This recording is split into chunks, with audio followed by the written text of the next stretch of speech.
Hey friends, thanks for joining us on Awakening and Relating. We're your hosts. I'm Kayla. And I'm Brad.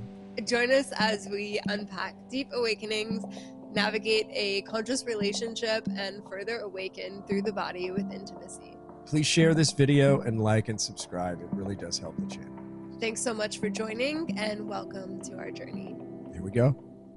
Well, how do we let go of our identification then? You know, first of all, how do we identify where we are identifying? How do we figure that out?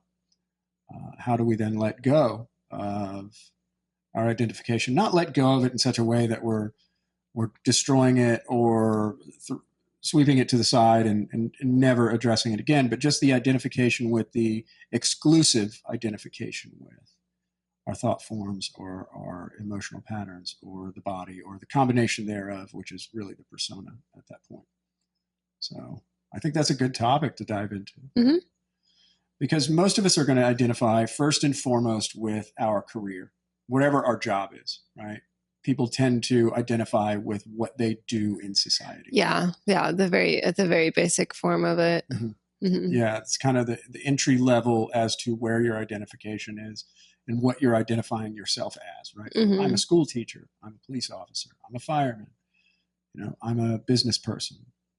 I'm a sexual therapist. Yeah, right? But even like how tied in are people attached to that? Sure. Because then when they're no longer working in that area or their career, they feel like they've lost themselves. They feel like something's lost. And it's because of that exclusive identification, that close knit, this is who I am because this is what I do in society. Mm-hmm. Right. So it's a confusion on top, because awareness, like, again, we talk about awareness a lot, but deep states of awareness don't have anything to do with who you are. It's just simply aware. It's always been here. It always will be. And it's already doing it. So it's not part, like it, the role sits on top of that somewhere, right? Just like the ego structure, just like the rest of the patterns, the beliefs, all of that. You know, your identification with is part of the challenge of getting out of the game. Like, how do you disidentify with your role?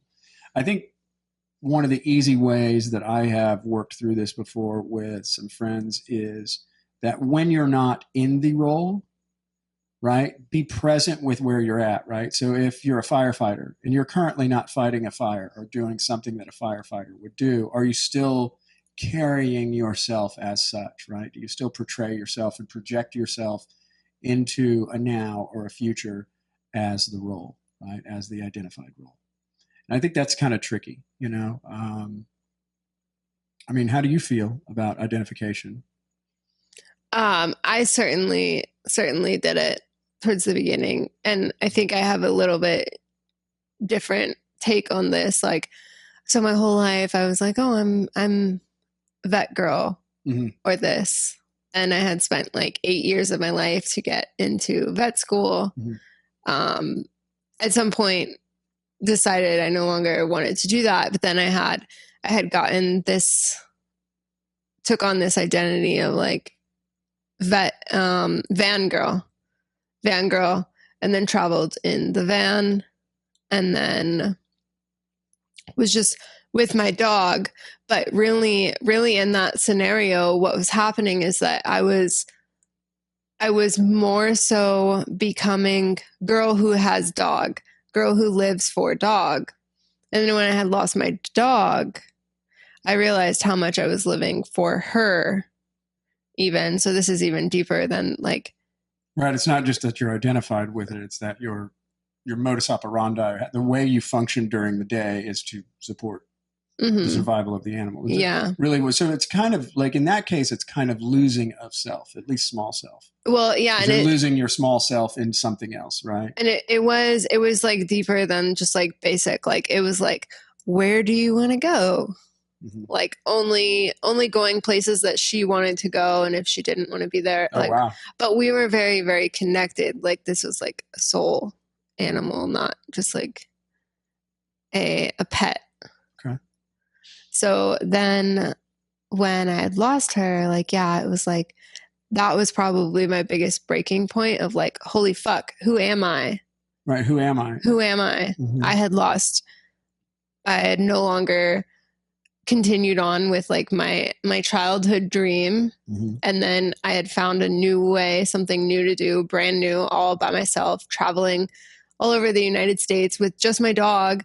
Mhm. And then that was pretty much all that I had, the closestness that I had. And then I lost her. So it was like, fuck, who am I? Who am I? Yeah. And so a lot of people find grace in those moments. Not everyone, because the small self feels lost. But if you're one of the fortunate ones, that becoming lost allows you to open more deeply to who you are, as opposed to, so most people will go and find a new identity, right? You were a Van Girl dog owner, living your life for that. Most people will go find a new identity and then start to project that into the world. I'm this identity now. I was this identity. Now I'm this new identity. Maybe you were a fireman. Now you're somebody that works in business. So you again, even in a spiritual sense, from a spiritual community standpoint, once you start awakening, your ego structure then becomes very spiritual, right? It's very slick how it wants to grab back on. And it's not intentionally keeping you from deep states of awareness. It's just what the monkey mind does. It's nonstop going, going, going, going, going. And so it wants to identify with things. It wants to identify with your emotions. I'm sad. You see the ownership even in the statement, I am sad. It identifies with the sadness and becomes the sadness, opposed to just experiencing sadness. There's a huge difference between I am sad and sadness is here. And this too shall pass. And if you can start living your life in such a way where you kind of let go of those deep hooks into the identity that you thought you had, or at least start questioning it, you can start to set yourself free. Right? So what are you identified with? Like, what's Kayla identified with right now? Well,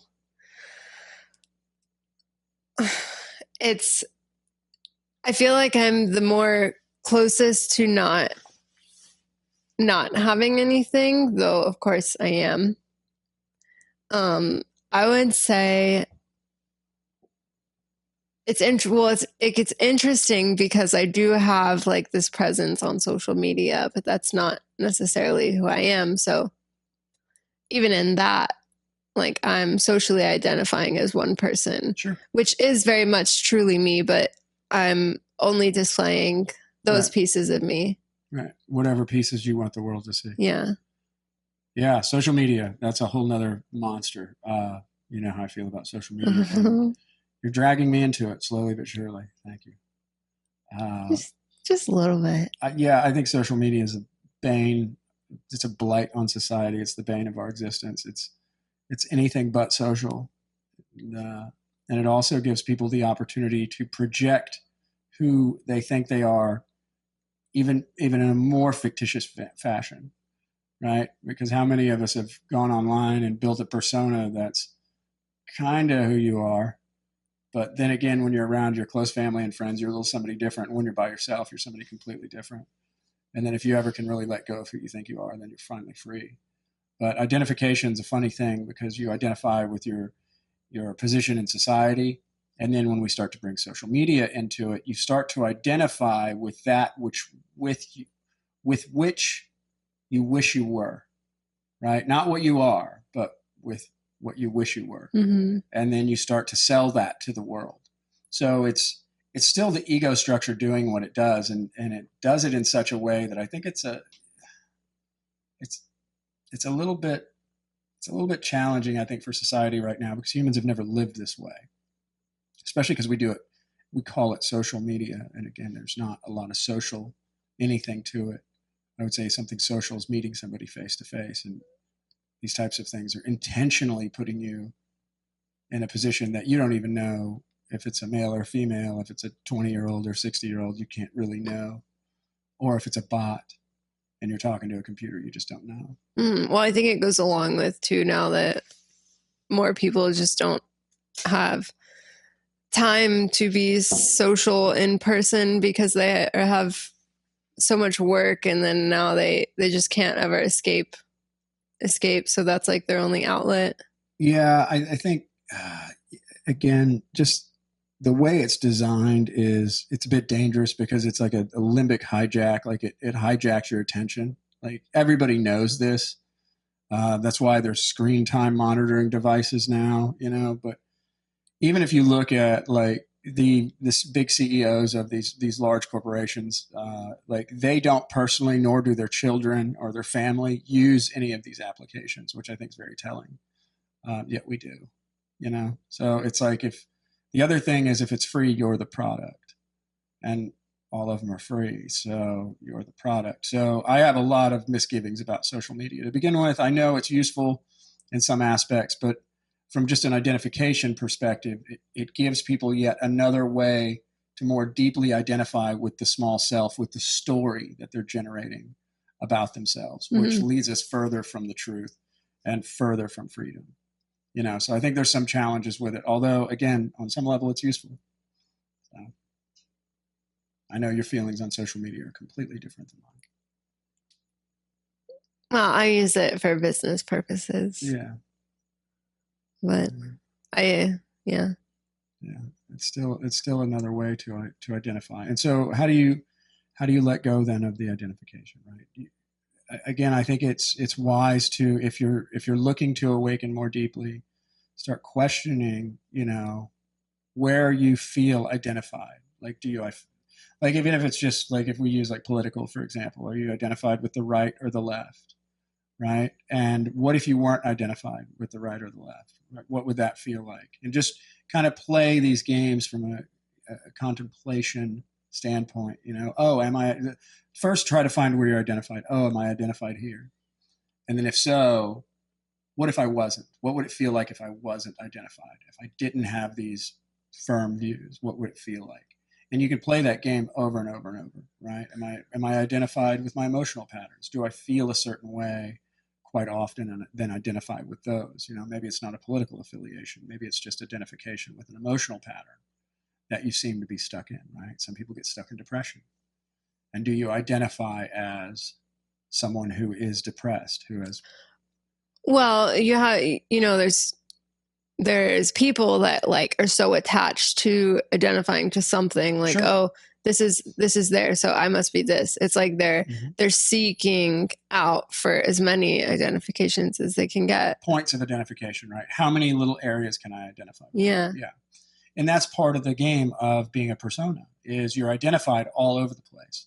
How you identify yourself, how you identify others, how you identify situations. Is this safe? Is it dangerous? But it's your conditioning that kind of starts to determine how you feel in situations. Because if you and I walk down the street, I think Ram Dass said something to this effect, but if you and I walk down the street and you're hungry and I'm somebody that's fearful, even though we walk down the same street, you'll see all the restaurants and I'll see all the places where conflict could break out, even though we took the same walk, you know, seemingly, right? So it's what you identify with, and the identification then comes from the conditioning, your upbringing, your teachers, your parents, you know, what people told you you were. And then again, at some point you take on that moniker. It's mine, you own it, right? And then once you become identified, that's where we get into the pickle, because that identification is based on a belief system, and that belief system usually is firm. We talked about this before. It gets very rigid sometimes. So how do you disidentify? I think you also start owning expectations of that. Yeah. Of course, because you're someone that is X, Y, and Z. So therefore I must. Yeah. Even when we talked about from a relationship standpoint, you know, if you're my girlfriend, I'm your boyfriend, right? Again, the outside world loves to use that because it's an easy way to identify us. But if we do that, there's those expectations that then go along with the identity itself. And so we're trying to move away from that, from an identification standpoint, and just being with each other and being in the presence of each other and not labeling it up and not putting then expectations on it. So yeah, it's they're all tied together. Labels, symbology, expectation, identification. But if you can start to detach from the points where you identify, you can start to give yourself a little bit more freedom. You'll notice through that also that there's like this big sense of freedom that comes with letting go of part of your identity, right? If I don't identify with this so fervently, then all of a sudden I don't have to get angry at a situation. Right. Yeah. Because you it's like you're you're playing that. Mm-hmm. It's your mask. Right. It's your mask, and you get to take it off a little bit. Mm-hmm. Yeah. Or at least kind of peek through. Like I can see this now from another perspective. It's a more free perspective when you disidentify. Mm-hmm. So, and lots of things are helpful. But I think playing the game of, am I identifying with something here? Am I clinging to something is a good game to play. I've been experiencing something lately along the lines of this, because over the past year, Mm-hmm. I've really come into, especially on socials, but I've really come into myself like this erotic expression, sensual, sexual, empowered women, and expressing it through dance and talking about sex often and sexuality and all. And I feel like I've become so attached to the practices that have formed me coming into that, if that makes sense. And then I haven't really been doing my practices lately. So I'm feeling like this loss of like myself. And I know it's really not true, but it's just another one of those like where I was clinging onto, I can't be this person unless I'm doing these things. Right. So clear identification then with. Mm-hmm. Yeah. But that's also, part of what we work on individually and together is letting go.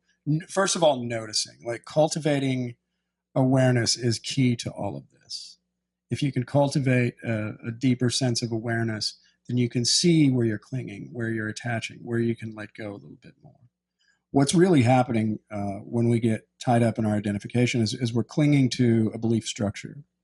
And that belief structure, if it's not fulfilled with the expectation we have for the belief itself, then we'll suffer. And so, as you mentioned, if you're not doing your practices, all of a sudden you start to feel some kind of lack because you're like, well, how can I be this person if I'm not doing this? I don't meet the expectation of what this role or what this identity is. Well, it gets really interesting and tricky for me too, because those practices are so far, most of them are some of the practices that have taken me deepest into myself and into those blip higher states. And so sometimes I'm really hard on myself for not doing them because of that. But then it's like also the double-sided thing where like, oh, okay, I understand I want to be hard on myself for not, because it feels like I'm losing that connection. But also at the same time, it's the opposite. Right. It really recognizing just where you're at. Yeah. Right. Just recognizing where you're at. You don't have to, really nothing has to change. Nobody's going to awaken anyway. That's part of this whole game is once you get into awakening at any level, however you get into it, you start down this path of, oh, I'm going to do these things and awaken.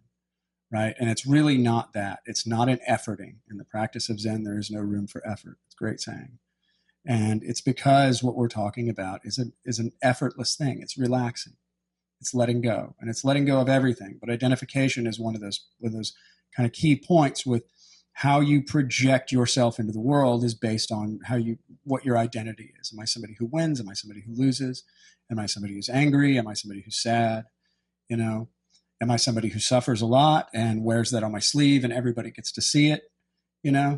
But the attachment then to that identification causes a problem, right? So can we put ourselves in a position, leverage our awareness to recognize where we're clinging, right? And it usually stems from the identification with something. Mm-hmm. Your belief structures will get you there, but where am I identifying? And then where can I let go a little bit more? Like, can I let go of my identity as a women's sexual, coach, liberation coach kind of thing? Mm-hmm. Can I do the deeds exist, but no doers are found, right? So can I do the thing without becoming it, to be in the world, but not of it? Mm-hmm. So how would you practice that? Well, I think just like we talk about at any point is when you practice becoming aware of where you're at in simpler situations, then you don't get dragged into the game so aggressively in the things that really pull at you. So if like you're practicing being aware through even just watching this video, like, are you feeling, how your body's resting on the couch or the chair, right? Do you notice the temperature of the room? Can you hear your breath going in and out, right? Do you recognize that something's hearing, right? Can you become present in any situation that's easy and do that often enough that when a big situation comes, because the situations in life that pull at you really hard, like the stories start, right? The emotions start running. And so if you practice cultivating awareness in simpler situations, then when the bigger ones come, and you can start to, again, awareness will be like, hey, are you sure you're not identified here? Are you sure? But that comes with practice, right? You really need to practice on being in the present moment. And the more you practice being present, the easier it is to recognize where you're becoming identified with either the form, how you dress this thing up, how you carry yourself, how you project yourself, so on and so forth. So there's a part of me, and you'll understand this, that wants to do the opposite, of course, of the standard identification, just purposely for that reason. Yeah. Like, I feel like that would just be my take on it. Yeah. Like, oh, this is what it would be, but no, let's do the opposite. Right, do the opposite, because then it's part of the game, right? So you're just identifying with the person then that does the opposite, right? You see? Yeah. So the game is still afoot, if you will. You're still playing the game. And so I don't know is how you get out of the game, not saying, well, now that I've identified where I'm identifying, I'll do the opposite because -1 + 1. Now I'm at that, neutral, but that's not the case. The re-identification with somebody that does the opposite of what they've identified as is still in the game. So it's letting go and just being authentic, right? And other people are going to identify you. You might remain forever with an identity. You just don't cling to it. You won't go to war for it because you're, somebody who's, God and country. All of a sudden, God and country is good for everyone. You don't have to go kill a bunch of people to prove that you're about God and country. And I think that's why, awakening beings, it's interesting because when you start removing the hooks into your identity, when you start to really let go of who you think you are, you start to recognize that all other beings are sovereign and divine. And you get to a point where you can no longer really dehumanize anyone anymore, right? Traffic's a real easy one when somebody cuts you off, right? You want that person to, like, I have said some things to people in traffic that are, oh my God, and I've seen other people do it as well. I know everybody gets this at some point in their life where they get this road rage. And the things you wish upon the person that cut you off is crazy. Like, we really couldn't have that stuff happening. Otherwise, the population would be thin pretty quick. Not to mention it's gruesome, it's crazy, but it's because you're identifying with your anger, right? Somebody cut you off. And the funny thing is, you think they cut you off. Like, you've identified with the person. Like, they don't know who you are. Yeah, that's like something we were talking about earlier about they're out to get me, or right, they're doing it purposely against me. Right, they're out to get me. Like, how dare this person do this, that, and the other? They don't know you. They have no idea. Maybe they don't even know that you exist. Like, might not have even cut you off. May have no idea that they did it. Maybe you were in their blind spot and they just went in the left lane or the right lane. Right, yeah, just you're creating it. You're building the story. Probably most of the time. Oh, this happened. This is what identification is. Yeah. Right? You identify yourself as the center of the universe, and all things are happening to you, right? And your identity can take on many, many shapes and forms, and it'll augment and change and evolve over time. But you're always identifying with something, just like you said, with your little game of, I'll do the opposite, because then I'm not identifying. I've identified this, and then I'll do the opposite, and that'll get me to zero. But it's just a new way of identifying. So we're always kind of in the game from that standpoint. It's just how firmly do you grip it? Yeah. And can you let go more deeply by noticing where you become identified and then letting go? Letting go and letting go and letting go. And just keep letting go. Letting go, letting go, letting go. And then keep letting go. there's a lot that goes on with the ego structure itself. That's kind of jumped around. What about the identification of spirituality? Become right. I think becoming spiritual is, gosh, it's such a slippery slope. Everyone seems to do it. Once something inside you tells you that you want to be spiritual, even if you've had an event occur that's shown you, maybe you've slipped into oneness or dissolved into everything and become one and outside of space and time and, merged with the all. When that moment fades, which it almost always does, you become spiritual. And then you start to project in the world a persona that's spiritual. And you see this to varying degrees in the spiritual communities, where some people are projecting hard, and the funny thing is not all of them know it. Some of them believe themselves to be a spiritual ego, right? And they don't necessarily even know that they're an ego. They just believe themselves to be spiritual. That's what they identify with. That's what they project. Mm-hmm. And so it's kind of a slippery slope in the sense that once you start to awaken, your ego up levels with you. Every time you experience something, you're like, oh, now I'm somebody that has experienced this new thing. Now I can add that to my story. And that story helps maintain and carry forward that identification of I am spiritual. Look at all my bracelets. Look at my hat, or, whatever it is. Mm-hmm. There's a lot of people that really, really go far into it. Yeah, and then for sure. There's even, I've seen on Instagram, there's quite a few people that make, I don't know, funny, humorous reels, like satire. Yeah. For like, look, I'm spiritual, and they start saging everything, or look, I'm spiritual. Yeah. Right. Yeah. But I think they're, they're having fun with it. Sure. And really not like trying to pinpoint anybody, but they've called me out too on things that I've done. Sure. And I don't really even like claiming anything about myself and spirituality today. Which is somewhat of a good practice, because there is a saying that he who speaks doesn't know, he who knows doesn't speak. Mm-hmm. Right. And I know I've said this on another episode, like I do have that little joke about like the Stacy's chip bags.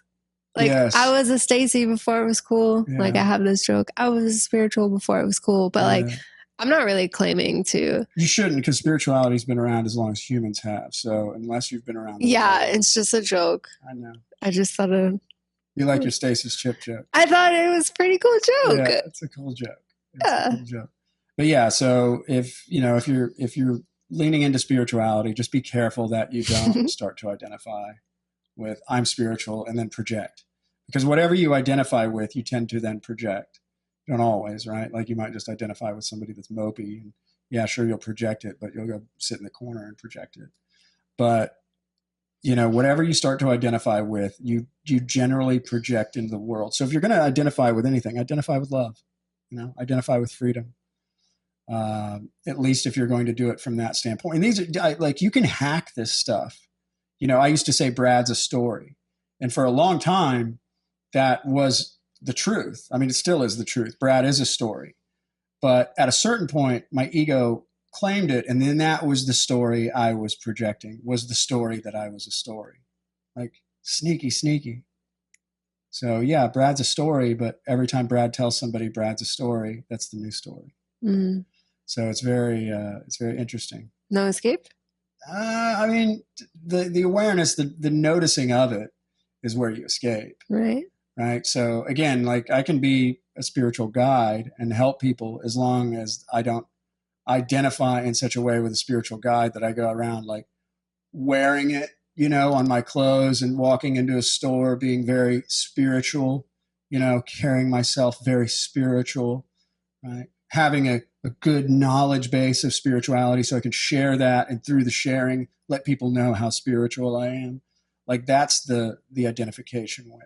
And you see it a lot, but it's in everything. Too much. Yeah. Well, whatever. I mean, the right amount. Yeah. It's the right amount, because there's no wrong way to be or wrong way to express. But it does, if you are somebody that's on the spiritual path, I would encourage you to look and see if you are projecting from an identified standpoint. And if you can let go of that, you'll get a little bit closer to the truth. Being identified spiritually, being identified as your role in society, fireman, doctor, whatever, being identified as the sound of your name, being identified with your trauma and your past. Well, what about this? I know we've talked about this before because I do it, the third person talking. Again, that's a great way to get out. Like, we talk about a lot of hacks, I think, on this show, and I think we'll continue to do that because there are things that you can do that will help you get out, right? Yeah, so what I do is it's almost like separating Kayla from me or whatever. Kayla's here and I'm here, and separating them and talking to myself in third person, like Kayla likes to do that, or Kayla did this. And it's almost like I can unattach from all of it deeper. Yes, because you kind of getting rid of the ownership of it. Yeah. Like Brad's character likes cheese. This thing likes cheese.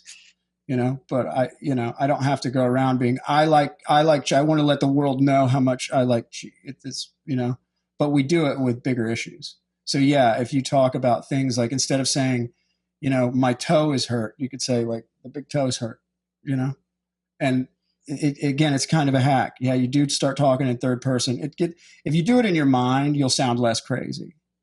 I do it out loud. I do too. And I tell people exactly what I'm doing though. Yeah. Or because it doesn't mean they don't think you're crazy after you explain to them what you're doing. Well, I don't care if they think I'm crazy. Yeah. I don't care about that. Yeah. I'm getting out of the game. I don't care what you think. I think I have fun with it because it's almost like, might as well. It's like I can allow Kayla to play the role of Kayla without being attached to that, or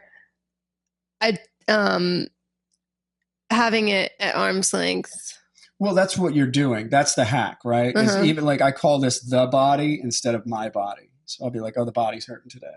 The body's a little under the weather, and so it's not mine. It's not allowing for ownership. It is kind of a hack because you're not really truly getting all the way out of the game that way, but you're learning to provide that next step towards letting go. Is it Brad's body? It's a body, and it was named Brad. And people refer to it as Brad, and I will answer to it as Brad. But so is it Brad's body? No. Not for me. Yeah. No, it's just a body. It's the one I happen to be in. Right. And how is the body identified? I don't know. So the mind, I think, is what is the bridge. So the mind is what looks down and says, this is my hand. Right. The body itself, like if you were like blind, for example, you just have sense perceptions, the remaining, right? So you would have hearing, smelling, tasting, touching. So you would know, because you can even close your eyes and know where your foot is right now. You can feel into, I know where my foot is in space. So you can still feel the form, and you can move that awareness around inside of the form. But you're the awareness, you're not the form. How could you see the form and feel the form from different perspectives if you were the form? Like, you would just feel as one instead of, and I've also experienced several moments over the course of the last 8 years now, having the consciousness that seems to be trapped inside of this thing expand outward and become non-local, completely detached from being inside of Brad's form. I've experienced that sober, through meditation, plant medicines, breath work, sometimes just like you say, blip, becoming detached from the form completely, or non-local to the form, or being able to be in multiple places from an awareness standpoint, and the form still existing and going on and being fine. The body is a biological machine that is brilliant, and it all works together to provide, what we are, this being. But our essence is conscious awareness. It's the witness of the witness. And that's deep, because you got to get a couple layers back. But that's where realization occurs. You can witness all day long. You won't quite get set free if you're just a witness. So I didn't understand what realization actually meant until a couple months ago. Yeah. Like, It's so obvious, but right. Realization becomes obvious after you don't know what you don't know. And then at some point you have this epiphanous or aha kind of, oh, that's what that is. And that's what happens through awakening to begin with, is there's a shift in your perception or your perspective. And if it's big enough, it'll forever change your life, because you start to recognize that you're not just the body. You're not just the thoughts. You're not just the emotions. As a matter of fact, those are only minor aspects of what you really are. Ultimately, you're eternal. So people get identified with their body. They get identified with their situation. They get identified with their role. And we're talking about how you let go of all that stuff, whether you're identified spiritually, whether you're identified with your social setting or standing. How do you let go of that? And it starts with awareness. Just be aware, and work with awareness. Work with feeling where you are right now. Do that as many times a day as you can. When you're sitting in the car driving, can you recognize all the stuff about being in that car at that moment driving that isn't off in storyland? That's not thinking about what you're going to do when you get to your destination. That's not dragging a past and saying, well, I had an argument with my spouse this morning. I should have said this, or I'm going to text her that when I get to the office. Or getting out of storyland, either if you're in the future or the past, but being here now, being present. And it's easier to do when you start practicing with easy things, right? If you take it and you're walking your dog, try to be present through most of that walk, or all of that walk if you can. Feel each one of your footsteps hit the ground. Each one. Right? Feel the breath coming in and out of your lungs. Feel the wind. Yeah. Feel the tug of the leash, right? If you're walking a dog. If not, just take a walk. And that's what meditative walks are, right? Becoming hyper present during the walk itself. Noticing that thoughts will get you pulled off, and then you bring it back in. You follow the breath. You feel the body. Notice the footsteps, right? You're back into the present moment. And so focusing on cultivating awareness is how we start to get free. Once awareness starts to grow, it seems to grow on its own. You can lean in and kind of help it along, but the ultimate moment of realization, because we're talking about realization at this point, comes through the grace of God, if you will. It's not up to you when that final moment of release occurs, but you can put yourself in a position that you're more likely to experience that sooner than later. And that has everything to do with cultivating states of awareness, even though they might be minor at first, even though they may be seconds or minutes. You continue to cultivate those and work and walk the walk. Friends, thanks for joining us on Awakening and Relating. Don't forget to like, share, and subscribe, and drop your questions in the comments below. See you in 2 weeks.